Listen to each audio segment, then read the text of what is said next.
ራያ ማለት ከትግራይ ጋር የሚዋሰነው አልውሃ ምላሽ ነው። አልውሃ ምላሽ ማለት ወልዴ አጠገብ ያለው ወንዝ ማለት ልዑል አልጋ ወራሽ የጃንሆይ ልጅ ናቸው። የኢትዮጵያ ንጉሠ ነገሥት አልጋ ወራሽ ናቸው። ወሎ በሳቸው አገር በሳቸው ስር ደግሞ የወሎ ደግሞ ጠቅላይ ገዥ ናቸው። ለወሎ ግዛት እንዳያንስ ተብሎ ከቆቦ ጀምሮ አንድ አውራጃ ግዛት ለወሎ ተሰጥቷል። በዛን ጊዜ ልዑል ራስ ስዩም ነበሩ አስተዳዳሪ አገሩ የሚያስተዳድሩት። ከራስ ስላሴ ነጥቀው ወደ በእኛ እድሜ የተደረገ ታሪክ ነው የምነግርህ፣ የቆየ ታሪክ አይደለም። በዛን ጊዜ እንደዚህ አድርገው ወሰዱት በራያ በኩል ያለው 1953 ዓመተ ምህረት ነው ለዛ የገባሁትና እስከ 1965 ዓመተ ምህረት ድረስ እዛ የነበርኩት 15 ዓመት።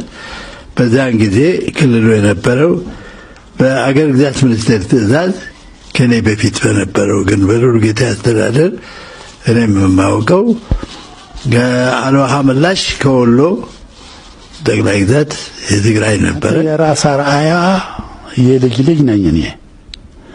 ራስ አርአያ ደግሞ ለአፄ ዮሐንስ የእህት ልጅ ናቸው። ትልቁ ራስ አርአያ ሁለት ራስ አርአያ ናቸው በትግራይ ያሉ።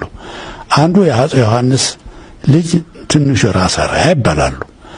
አንዱ ትልቁ ራስ አርአያ ደግሞ የአፄ ዮሐንስ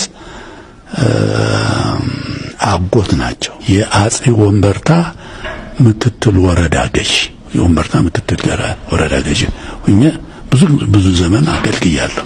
ሁለት አውላሎና አጋሜ አንድ ምርጫ አውራጃ ነበር።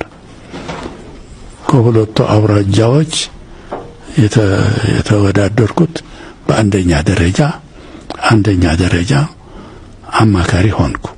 ተመረቀ። ከኔ ጋራ አብረውኝ የነበሩ ጀነራል አማል ነበሩ። 7 ከመምሪያ 7 ከመወሰኛ ሆነን 14 አማካሪዎች ነበር።